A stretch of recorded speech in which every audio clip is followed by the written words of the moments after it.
그들이 모두 하나님 백성 될 때까지, 그들이 모두 하나님 백성 될 때까지라고 하는 제목의 말씀으로 여러분과 같이 은혜를 나누고자 합니다.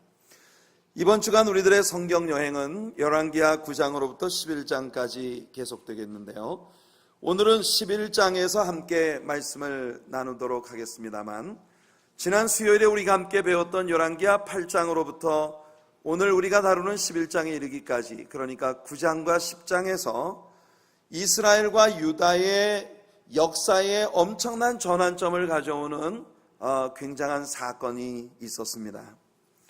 이것을 먼저 여러분들에게 말씀을 드리죠. 여러분, 지난 수요일 저녁 성경 여행에서 우리는 열왕기하 8장에서 병들어 있었던 시리아의 왕 벤하닷이 그 신복 하사엘을 다메섹에 마침 올라와 있었던 선지자 엘리사에게 보내며 내 병이 나을 병인지 죽을 병인지 좀 물어보고 오라고 하는 심부름을 보낸 걸 배웠습니다. 하사엘이 엘리사에게 다다르자 엘리사는 뚫어질 듯이 하사엘의 얼굴을 한참을 민망할 정도로 쳐다보다가 갑자기 울음을 터뜨리는 그런 광경을 우리가 보았습니다. 깜짝 놀란 하사엘이 왜 나를 이렇게 뚫어지게 쳐다봅니까? 그리고 왜 웁니까?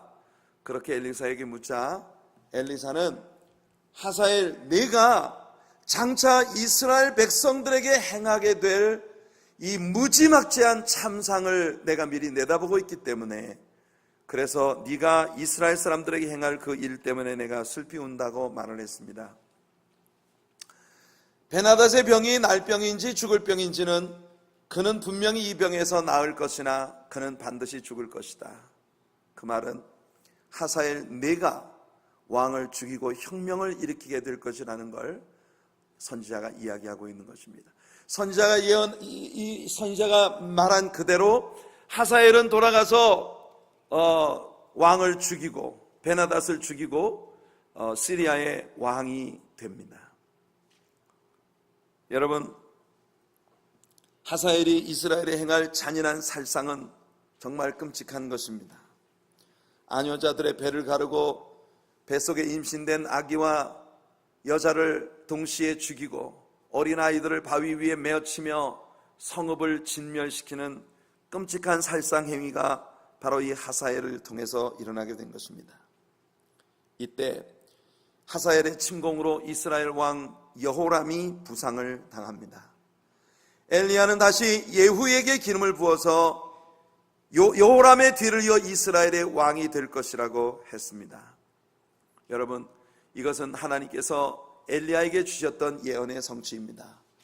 하사엘의 이스라엘 침공으로 요람이 부상을 당하고, 그리고 남쪽 유다의 왕 아하시아가 여호람을 위문하러 올라갔다가 예후의 반란으로 예후가 이스라엘의 왕이 되는 과정에서 부상을 입고 죽음을 당하게 되는 거예요. 이 시점에 우리가 주목해 보게 되는 것이 바로 희대의 요녀 이스라엘의 이세벨의 죽음이고, 이세벨이 죽고 난 후에도 유다에 남겨놓은 그녀의 씨앗 아달랴라는 인물에 관한 이야기입니다. 이 이야기를 우리가 오늘 잠시 다루도록 하겠습니다.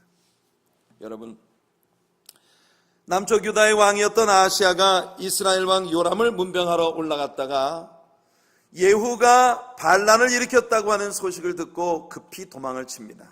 그러나 예후의 군사의 칼에 맞아 부상을 입은 채 피를 흘리며 무기토까지 도망을 쳤다가 거기에서 죽음을 당하게 되는 것입니다. 이 사건의 즈음에서 결국 희대의 요녀 악녀 이세벨도 예후에 의해 죽임을 당하게 됩니다. 이 이세벨이라고 하는 여자는 시돈 왕 엣바알의 딸이었는데요, 아마도 그녀는 세계 역사 가운데 트로이의 헬렌, 헤롯 왕의 아내였던 살로메, 그리고 이집트의 클레오파트라에 비견할 만한 그런 여자였을 것입니다.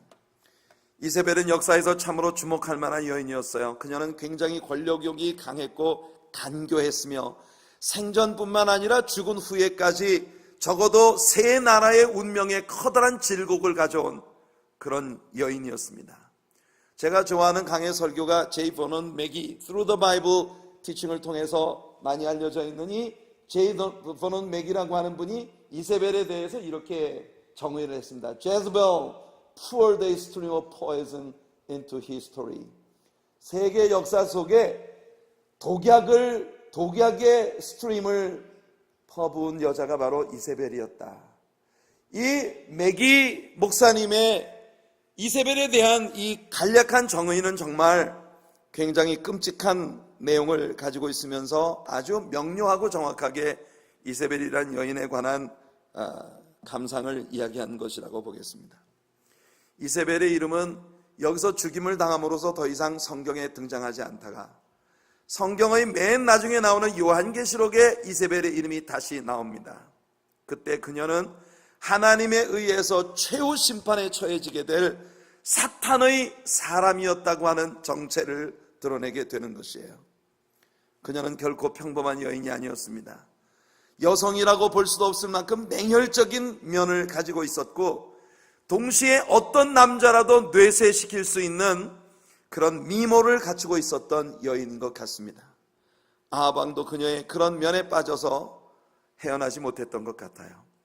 아무리 강한 남자라도 녹여버릴 수 있었을 그런 양면성을 동시에 가지고 있었던 요녀.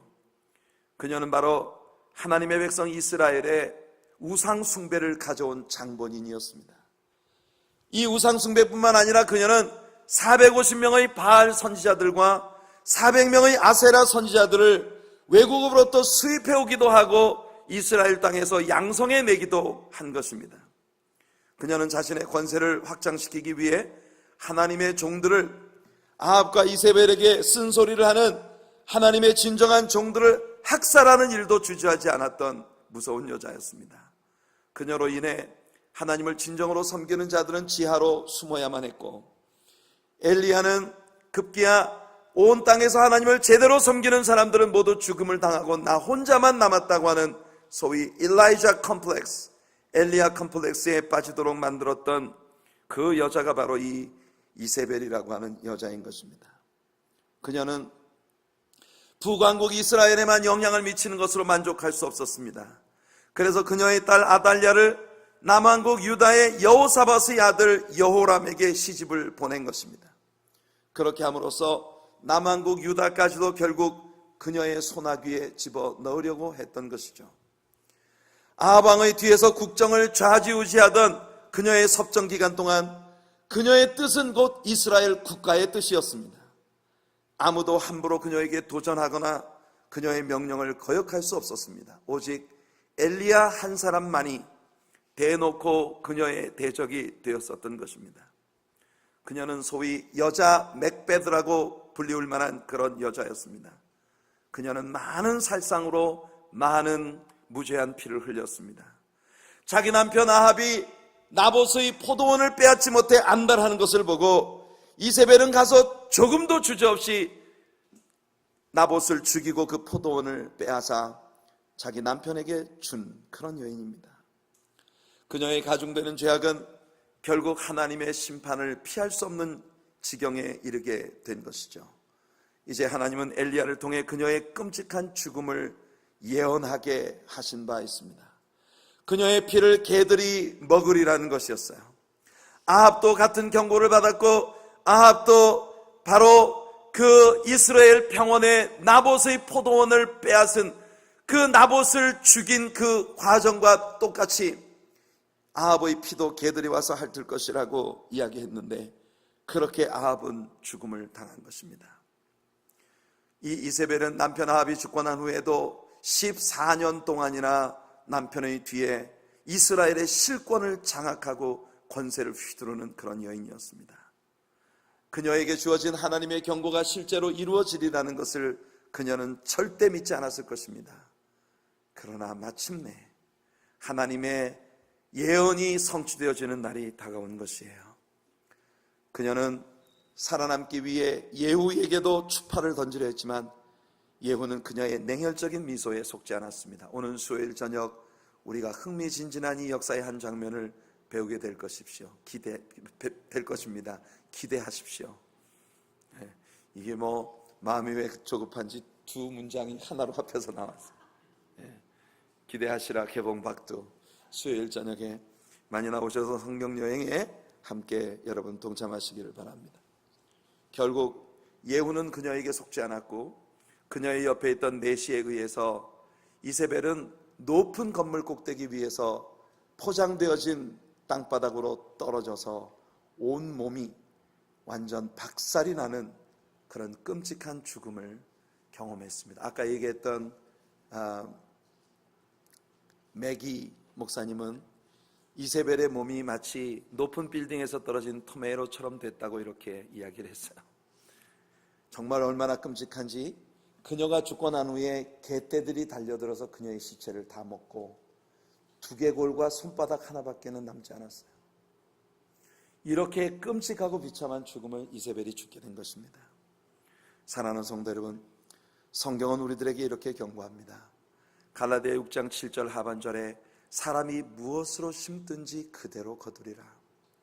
누가복음 6장 38절 하반절에서 예수님도 말씀하십니다. 너희가 헤아리는 그 헤아림으로 너희도 헤아림을 도로 받을 것이니라. 성도 여러분, 아름다운 것을 뿌리고 언제나 행복하고 축복되고 아름다운 것을 거두는 은혜가 우리들의 삶에 임하게 되기를 예수님 이름으로 축원해 드립니다. 이미 말씀드린 것처럼 이세벨이 죽었다고 해서 역사의 비극이 모두 끝난 것은 아니에요. 그녀의 뒤에 남겨진 그 씨앗, 그 화근은 아직도 남왕조 유다에 있었던 것입니다. 그것은 바로 그녀가 남쪽 여호사밧의 아들 여호람에게 시집 보냈던 아달랴라고 하는 딸입니다. 그녀는 자기 엄마를 꼭 빼닮은 그런 여자였습니다.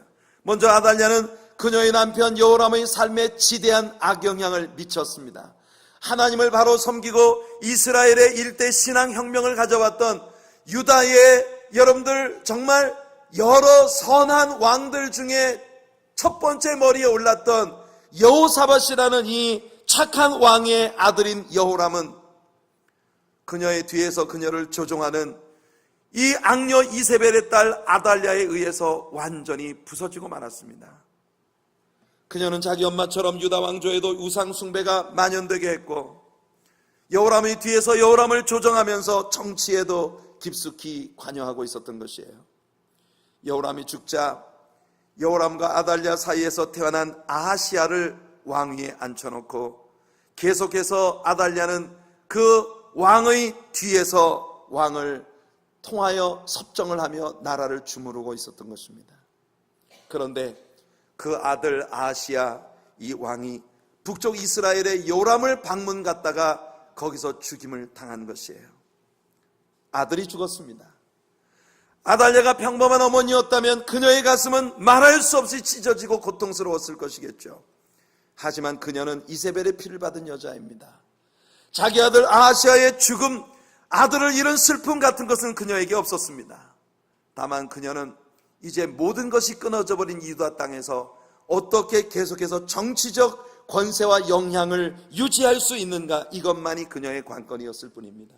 그래서 그녀가 선택한 건 남쪽 유다는 반역이 일어나더라도 언제나 다윗의 후손 가운데 적자를 찾아 왕을 세운다는 것을 알고 그 시대에 남아있었던 다윗 왕의 혈통을 모조리 찾아내서 그 다윗 왕의 후손들의 씨를 말리려고 하는 그런 일을 시작한 것입니다. 얼마나 무섭습니까? 그래서 왕자들을 전부 찾아내어 하나씩 하나씩 왕자들을 죽이는 학살이 벌어진 것입니다. 이 상황에서 여러분, 언약을 성취하시는 우리 하나님께서 개입하신 것이에요. 역사 속에 개입하신 하나님이 들어쓰신 아주 중요한 인물이 있습니다. 그것이 바로 여호람 왕이 아합 왕의 딸 아달랴가 아닌 다른 아내를 통해서 낳은 여호쉐바라고 하는 여자입니다. 이 여호쉐바는 아하시야와 이복 누이죠. 그리고 그는 이제 혁명을 주도하는 신앙혁명을 일으켰던 제사장 여호야다의 아내이기도 했습니다. 이 여호쉐바는 뒤에 살아남은 왕 요아스의 고모입니다. 아버지 아하시야와는 이복 형제지간이지만 여러분, 여호쉐바 혹은 역대기에서는 여호사부아시라고 그렇게 음력해 놓은 이 여인과 그녀의 남편 여호야다에 의하여 끊어질 뻔한 다윗 왕의 혈통이 이어지게 되었고, 여러분, 가장 끔찍한 건 예수 그리스도의 탄생이 원천 봉쇄될 뻔했던 다윗 왕의 후손으로 이 땅에 오신다는 메시아의 탄생을 원천 봉쇄시킬 뻔한 이 위기로부터 하나님께서 여호셰바와 여호야다라는 인물을 사용하셔서 하나님의 뜻을 성취시키신 것입니다. 열왕기하 11장 1절과 2절에서 이 말씀을 직접 읽어드리죠.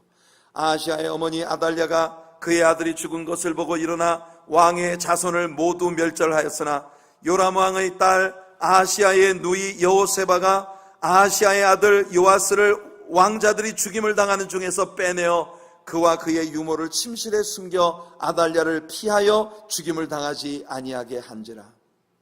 역대기에서 같은 말씀을 이렇게 이야기합니다. 왕의 딸 여호사밧이 아하시아의 아들 요아스를 왕자들이 죽임을 당하는 중에서 몰래 빼내어 그와 그의 유모를 침실에 숨겨 아달랴를 피하게 하였으므로 아달랴가 그를 죽이지 못하였더라. 여호사밧은 여호람 왕의 딸이요 아하시아의 누이요, 이복 누이죠, 제사장 여호야다의 아내이었더라. 성도 여러분, 아달랴는 참으로 잔인한 여자였고 자신의 어머니 이세벨을 꼭 닮은 그런 여자였기 때문에 잔포하기 이를 데 없는 짓을 했습니다마는, 그러나 아달랴가 다윗의 후손을 죽인 것은 결코 그녀 자신의 악함으로 비롯된 것만은 아닙니다. 성경이 우리에게 가르쳐 주는 건 그녀의 뒤에 사탄이 있었다고 하는 이 사실입니다. 여러분, 이세벨과 아달랴라고 하는 이 여자의 뒤에는 바로 메시아 다윗의 혈통을 미리 끊어서 예수님의 탄생 자체를 여러분 원천 봉쇄시키려는 사탄의 계획이 있었던 것이에요. 우리는 성경 역사를 공부하면서 여러 차례 예수님의 탄생 자체를 원천 봉쇄하려던 사탄의 도전을 배워왔습니다. 아브라함 때에 여러분 사라에게 불임증이 와서 그녀가 아이를 낳지 못하게 한 것은 아브라함의 후손으로 이 땅에 오시마 약속된 예수 그리스도의 탄생을 원천 봉쇄할 뻔한 일이었으나, 그 아브라함의 나이 100세가 되었을 때 하나님이 기적으로 이삭을 탄생하게 하셔서 메시아의 계보가 시작되게 하신 것입니다.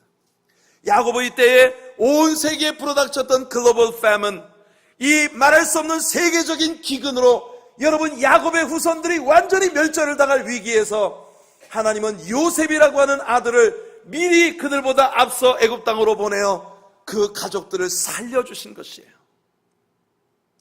모세가 태어나던 때에 바로 왕에 의해서 히브리 아이들은 모조리 죽이라고 하는 산파들에게 내린 명령을 히브리 산파들이 거역하고 몰래 살려서 3개월을 집에서 길리우다 도저히 더 이상 기를 수 없어 나일강에 띄운 이 모세를 바로 왕의 궁궐에서 보호받고 자라게 하신 하나님의 역사하심. 우리가 이번 성경 통독을 하며 바로 지난 주말에 배웠습니다만, 에스더서라고 하는 책에 보면 아하수에로 왕국의 제2의 실력자였던 하만, 그 하만이라는 자를 통해 페르시아 127개 프로빈스 안에 있는 모든 유대인들을 한날 한시에 멸절시키려던 계획, 이와 같은 일들은 다만 역사 속에 일어났던 한 악한 사람에 의해서 일어난 것이 아니라 그 배후에서 사탄이 예수 그리스도의 탄생을 저지하려는 하나님께 대한 엄청난 도전으로 벌린 일들이었다는 사실을 여러분들 놓치시면 안 됩니다. 역사 속에 벌어지는 사건들은요, 굵직굵직한 역사를 바꿔놓는 사건들은 그 배후에 이와 같이 하나님의 계획과 사탄의 챌린지가 언제나 잠재되어 있다는 사실을 놓치지 않아야 여러분 제대로 된 안목을 가진 크리스찬으로 오늘을 살아갈 수 있는 것입니다. 이제 우리가 주목해 보아야 할 인물, 여호야다라는 제사장과 그의 아내였던 여호셰바에 우리 한번 집중해 봅시다. 다윗의 혈통인 요아스를 살려낸 여호셰바와 그녀의 남편 여호야다. 여러분, 여호야다는 한 여자로 인해 극심한 죄악과 하나님의 심판이 꼬리를 물고 계속되는 이 광경을 도저히 좌시하고 있을 수 없었습니다. 그래서 그는 분연이 일어난 겁니다. 그래서 일종의 신앙혁명을 일으킨 것이에요. 하나님은 아달랴를 여호야다의 손에 붙이셨습니다. 드디어 유다 땅에 비극의 본물을 쏟아붓던 쓴뿌리를 하나님께서 여호야다를 통해 제거하신 것이에요.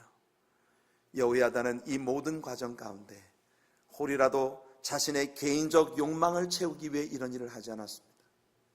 그의 소원은 오직 하나님의 뜻이 이루어지는 것이고, 그의 주변에 있는 이 모든 유다의 백성들이 하나님 백성 되는 것이 그의 소원이었을 뿐이었습니다. 하나님이 그들의 하나님 되시고 그 백성이 모두 하나님 백성 되는 것, 이것을 위해서 여호야다와 여호쉐바는 분연히 일어났던 것입니다. 여러분 한번 생각해 보세요. 여호야다라는 제사장은요, 여호쉐바와 결혼을 했습니다. 여호쉐바는 모든 왕자들이 죽임을 당하는 이 장면에서 유일하게 남은 다윗의 혈통입니다. 그러니 여호야다가 만일 요아스라는 이 요아스를 그들이 구출할 때 겨우 나이가 1살짜리예요. 1살밖에 안 된 이 어린아이를 죽여버리면 여호야다가 유일하게 다윗의 집안에 남아있는 적통입니다. 여호야다는 왕이 될 수도 있습니다. 하지만 여호야다에게는 그런 욕심과 야망이 없었습니다. 오직 그들의 욕심은 하나, 그 모든 백성이 하나님 백성 되는 것, 그것뿐이었던 것입니다. 여호야다의 소원은 유다의 실권을 장악하거나 왕의 뒤에서 섭정을 하겠다는 것도 아니었습니다. 오직 하나, 그 백성이 모두 하나님 백성 되는 것. 여호야다 이 혁명에 제사장들이 동참합니다. 여호야다 시대에는요, 안식일에 입번하는 자와 출번하는 제사장들이 있었습니다. 그 말은 한 안식일로부터 다음번 안식일까지 제사장들이 성전에서 봉사하고, 다음번 안식일이 되면 근무 교대조가 들어와서 또 한 주간 동안 성전을 섬기는 것이에요. 그런데 새로 입번하는 제사장들과 출번하는 제사장들이 모두 함께 분연히 일어나 유다 백성들로 하여금 하나님께 다시 언약을 새롭게 하는 언약 갱신 운동을 일으켰다는 것입니다. 그들은 온 유다 백성들을 만나 그들에게 여호와 하나님 앞에 돌아와 다시 언약 백성으로서의 하나님과의 계약을 세우게 만든 것이에요. 사랑하는 성도 여러분, 오늘 우리는 여호쉐바와 여호야다가 가졌던 이 열정, 하나님께서 그들의 마음속에 심어주셨던 그 하나님의 마음, 예수님의 심장을 품는 우리가 되기를 간절히 소원합니다. 하나님께서 만남의 주도권을 가지신 하나님께서 우리 곁에 붙여주신 그 모든 우리들의 인맥들을 향하여 주님의 심장을 가지고 그들이 모두 주의 백성 되기까지 그들에게 다가설 수 있는, 어찌 보면 여호야다나 여호쉐바가 이렇게까지 이런 일에 참견하지 않아도 좋았을지 모릅니다. 그들은 왕의 측근이었고 다윗의 적통으로 유일하게 남겨질 수 있는 찬스를 얻은 사람들이에요. 그러나 그들은 사람을 살리는 것이 소원이었고 하나님의 영광이 이 땅에 가득하게 하는 것이 소원이었을 뿐이었습니다. 바로 지난 목요일 스페인의 바르셀로나에서 밴 트럭을 이용한 테러가 있었습니다. 밴 한 대가 군중 속으로 뛰어들어 14명이 죽임을 당하고 130여 명이 부상을 입는 끔찍한 테러가 일어난 것입니다. 사망자 수는 더 늘어날지도 모른다고 합니다. 여러분, 이 사건이 벌어지던 그 현장에 영국의 여배우 라일라 루어스라고 하는 여자가 있었습니다. 그녀가 근처에 있었던 한 레스토랑의 냉장고 속에 숨어서 트윗으로 그 공포의 현장을 생생하게 현장 중계를 했습니다. 그녀의 트윗으로 온 세계에서 이 테러의 현장을 생생하게 접하며 수많은 사람들이 그 현장의 사람들의 안전을 위해 애태우며 기도했습니다. 그로부터 8시간 후 같은 스페인의 남부지방에 있는 캄브리우스라고 하는 도시에서 두 번째 테러 공격이 일어나려고 하는 그 시점, 순간 경찰이 5명의 테러리스트들 사살함으로써 그들의 계획은 수포로 돌아갔습니다. 테러가 있은 다음 날인 지난 금요일 아침, 데니슨 포럼이라고 하는 시사 문제를 성경적인 관점으로 조명해주는 그런 의미 있는 매일 사역을 하고 있는 닥터 짐 데니슨의 포럼에 이런 글이 올라온 것을 읽었습니다. 만약 어제 바르셀로나에서 일어난 이와 같은 사건이 지난 2001년 9.11 뉴욕 테러 사건 이전에 일어났었다면 미국인들은 아마도 어느 정도 충격은 받았겠지만 그다지 피부에 닿는 실감을 느끼지는 못했을 것이라는 겁니다.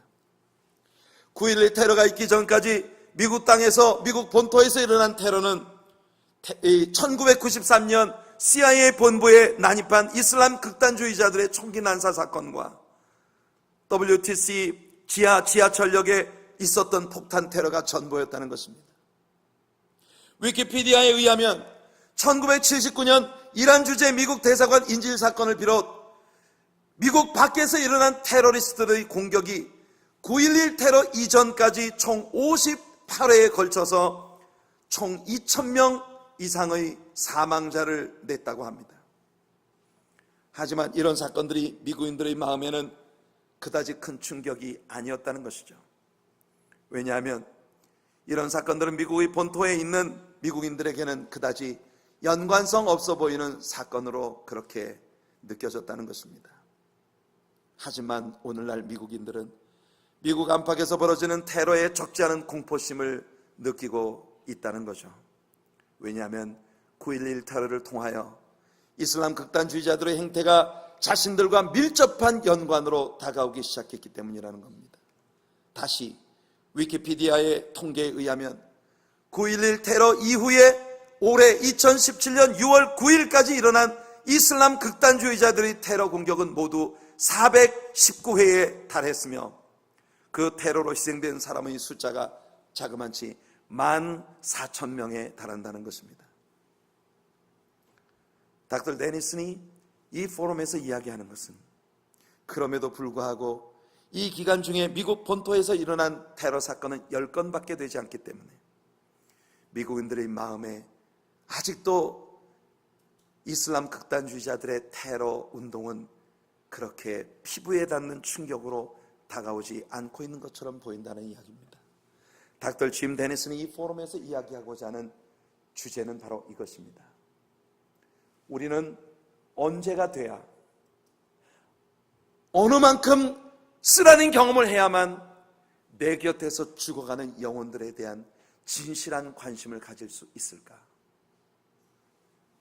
닥터 데니슨은 우리 크리스천들에게 예수 그리스도를 생각해 보도록 챌린지합니다. 예수님은 하늘에 계시고 우리는 땅에 있는 자들입니다. 예수님은 immortal, 영원하신 분이시고 우리는 mortal being이에요. 유한한 존재입니다. 예수님은 영원히 거룩하시고 영원히 의로우시지만 우리는 죄로 말미암아 이 땅에 태어났고 영원한 지옥불에 던져질 것이 우리가 타고난 운명이었다는 것이에요. 그 어떤 면에서 보더라도 예수님과 우리들과는 사실 아무 상관도 없다고 말할 수 있을 정도라는 겁니다.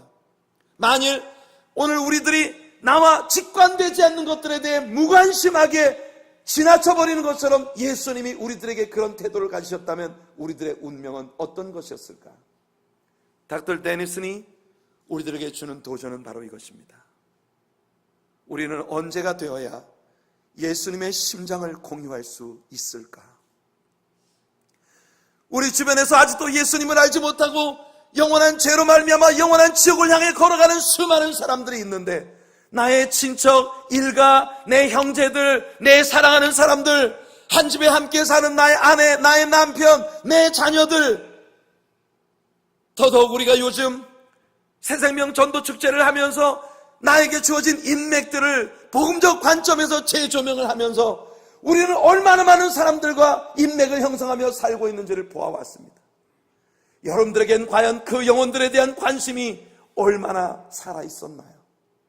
저는 닥터 데니슨의 이 포럼을 읽으면서 정말 너무나 가슴이 미어지는 것을 느꼈습니다.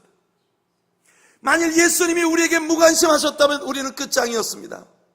그런데 그 예수님은 오늘 우리들 모두에게 이제 주님의 심장을 가지고 주님의 손과 발이 되어 이 세상에 죽어가는 영혼을 향하여 다가서도록 요구하시고 계시다는 것입니다. 성도 여러분, 그것이 우리가 감당해야 될 몫인 것이에요. 여호쉐바와 여호야다는 마음먹기 따라 이 일이 나와 아무 상관도 없는 이것으로 치부해버리며 그렇게 우연인 듯 역사의 물결을 타고 안전을 보장받고 잘 나가는 길을 선택할 수도 있었다는 것입니다. 그러나 그들이 알고 있는 유다 백성들이 모두 하나님 백성 되기까지 쉴 수 없는 하나님의 심장을 가진 자들이었기에 목숨을 내걸고 1살짜리 다윗의 혈통을 지켜내어 오늘 우리들에게까지 예수 그리스도의 탄생으로 구원이 미치게 만든 위대한 복음 역사에 빼놓을 수 없는 인물이 된 것이에요. 성도 여러분, 지금 이 시대에도 이세벨과 그녀의 딸 아달랴처럼 이 세상에 악한 자들이 일어나고 있습니다. 그러나 그들의 악은 단순히 그 악한 인간의 악으로 끝나는 것이 아니라 그들의 배후에 사탄이 조종하고 있는 무서운 어둠의 세계가 있다는 것이에요. 이 어둠의 세계의 물결을 종식시키고 오늘 예수 그리스도의 복음의 나라가 되도록 다시 일어서야 할 것이 저와 여러분들에게 주어진 하나님의 소명이라는 겁니다. 성도 여러분, 지난 주일이 예배가 끝나고 난 후 제 페이스북 친구가 올려준 캐나다 국영 CBC 방송이 임현수 목사님이 북한으로부터 릴리스되어 가족들과 처음으로 드린 주일 예배 실황을 온라인을 통해 중계해 준 방송을 보았습니다.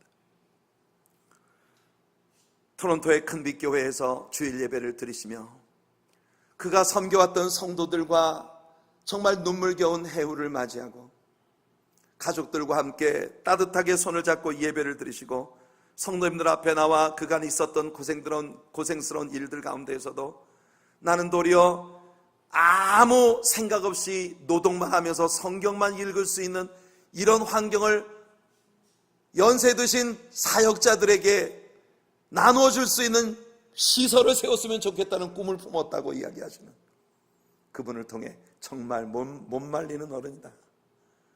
온 세계인들을 놀라게 했던 북한의 그 감옥에서 평생 교화형을 언도받고 강제 노동을 착취당하는 그와 같은 상황 가운데에서도 그의 마음은 오직 하나님의 영광을 위해 해야 할 사명으로 들어차 있었던 것이에요. 그 예배 실황을 보면서 저는 정말 눈물을 참을 수 없었습니다. 너무나 감격스럽고 여러분들도 같이 기도하셨지 않습니까? 그 기도를 들어주신 것이 너무나 감사했고, 그런데 말이에요, 그 온라인 방송 밑에 줄줄이 달린 댓글들을 보았습니다. 그중 한국 이름을 가지고 있는 한 사람이 올린 댓글을 보았습니다. 너무나 입에 옮길 수 없는 bad word들을 많이 사용했기 때문에 그런 것들을 순화시켜서 요지만 여러분들에게 이야기해드리면 이렇습니다. How much Canada paid North Korea for this man's release? Who paid this? Taxpayers, right? 한국인이에요. 영어로 답을 올렸어요. 그러면서 그 답글에 이렇게 말을 합니다. Hey Christians, don't do these stupid things. 여러분, 오늘 우리가 믿고 있는 기독교 신앙은 넌 크리스찬들에게 경멸스러운 것들로 자꾸만 몰아져가고 있는 그런 느낌을 우리는 받습니다. 이 한국분 네티즌이 이야기한 stupid things, 저는 그 단어가요, 제 가슴에 너무 큰 감동으로 왔어요. Yes, it's a stupid thing. 그런데 말입니다, 세상 모든 사람들이 이야기하는 그 stupid thing 때문에 저와 여러분이 살았어요.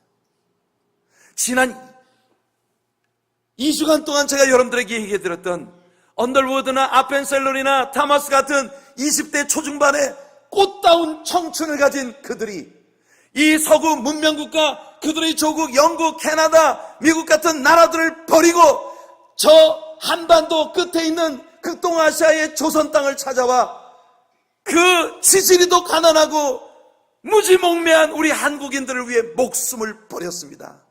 얼마나 바보 같은 짓이었습니까? 그런데 그들이 행한 그 바보 같은 짓 때문에 한국이 살았습니다. 여러분, 그들의 바보 같은 짓 때문에 우리 한국의 역사의 유래를 찾아볼 수 없는 엄청난 경제 부흥을 가진 나라가 되었습니다. 그리고 하나님께서는 우리 한국의 교회들에게 다시금 일어나 세상을 향하여 그 바보 같은 짓을 하도록 요구하고 계십니다. 왜냐하면 이 바보 같은 짓을 하는 역사 속의 모든 인물의 우두머리가 바보 예수님이시기 때문인 거예요. 사랑하는 성도 여러분, 오늘 아침 하나님께서 우리들의 마음에 여호셰바와 여호야다의 마음을 심어주시기를 예수님의 이름으로 축원해 드립니다.